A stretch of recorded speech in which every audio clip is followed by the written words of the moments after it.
oportunidade ímpar de percebermos como o Mestre esteve e está presente entre nós, com os seus ensinamentos, seus ensinos que ficaram, os seus saberes, e como tão pouco nós ainda delas nos valemos, não no sentido da leitura e do verbo, porque isso nós já temos, felizmente, mas na prática de como nos colocamos à disposição de termos isso não só como exemplo, porque é muito prático para todos nós o exemplo através do outro, mas a prática é através de quem dá o próprio testemunho, aí já fica um pouco difícil. Mas estamos no mesmo caminhar. E como a minha proposta aqui é, primeiramente, estudar junto com vocês, porque não vim lhes ensinar absolutamente nada.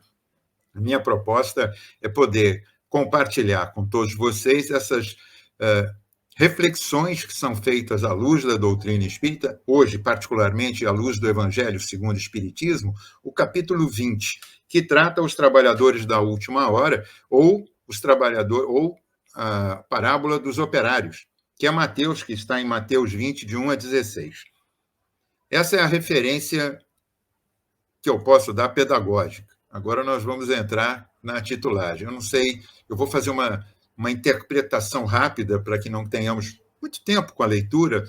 Vou sugerir a vocês Evangelho, capítulo 20, Evangelho segundo o Espiritismo, os trabalhadores da última hora, item 1. Você vai pegar a parábola na íntegra, colocada ali, na forma como foi traduzida para todos nós, nessa expressão da obra que usamos. Trabalhadores da última hora. São diversas as abordagens e são múltiplas as interpretações possíveis. Mas a primeira delas é que Jesus fazia de uma parábola, ou das múltiplas parábolas que ele exerceu e nos apresentou, ele fazia isso com o cotidiano. Ele trabalhava isso com o que havia, toda a matéria-prima dele. Vamos dizer que ele fosse um moleiro, que ele estaria usando o barro da região ali para moldar esses diversos utensílios, se fosse assim uma figuração em cima de uma parábola, ele usava aquele momento, aquela situação. Então, ele vai colocar num momento que já é no terceiro tempo dele de estada aqui conosco, ou seja, já é o ano em que ele estaria pregando e que ele teve uma enorme participação, foi quando as parábolas apareceram em grande número, tratadas por Mateus, por Lucas, enfim, por todos os 4 evangelistas que vieram nos trazer esse material, e todos os demais que ainda têm muito material para ser estudado, mas especificamente nesse caso, é um momento em que ele está chegando no confronto que ele sabia seria o enfrentamento do madeiro. E ele sempre colocou as coisas utilizando o momento não só numa condição de moralidade, mas ele também trazia uma reflexão sobre uma situação de atualidade. Ele olhava para aquilo com atualidade, que era o momento dele, e que há pouco mais de 2000 anos não muda muito. Então, ele está falando dos trabalhadores da última hora, ele diz que o reino dos céus, onde está o reino dos céus? Aí todo mundo olha para o céu. Não é no céu, está dentro de cada um de nós. A referência desse Senhor dos mundos, do grande arquiteto do universo, na produção desse universo sem fim, ou, como queiram já, de teorias novas que apresentam o multiverso através da quântica, nós vamos entender que o reino começa dentro de cada um de nós.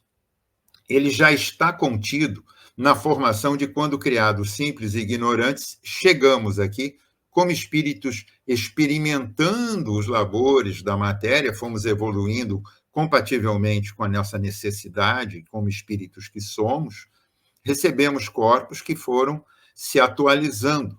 A matéria foi se atualizando, depois a matéria deixou de ser embrutecida, depois a matéria foi se intelectualizando, e a partir daí ela foi ganhando também aquisições e responsabilidades por todos esses processos. E quando ele está falando aqui, o reino do céu, ele está falando que o reino do céu começa dentro de nós. E ele diz, o reino do céu se assemelha a um pai de família que, saindo, buscou os primeiros trabalhadores no amanhecer e disse, ide a minha vinha. A vinha, que é uma forma de expressão de um trabalho e também de um produto que era muito, muito importante na região, que era o vinho. Era uma forma de alimento muito importante, tanto quanto o trigo. talvez a gente até faça uma passagem entre aquela participação do joio e do trigo, que eu acho que elas vão se integrando, né? A parábola, ela também tem essa vantagem, ela não se fecha só no começo ao fim dela, ela se integra no conjunto como se fosse um discurso que fosse encadeado. Então ele diz: ide a minha vinha e eu lhes pagarei. Olha só, essa é a passagem que a gente tem que ficar mais ou menos atento.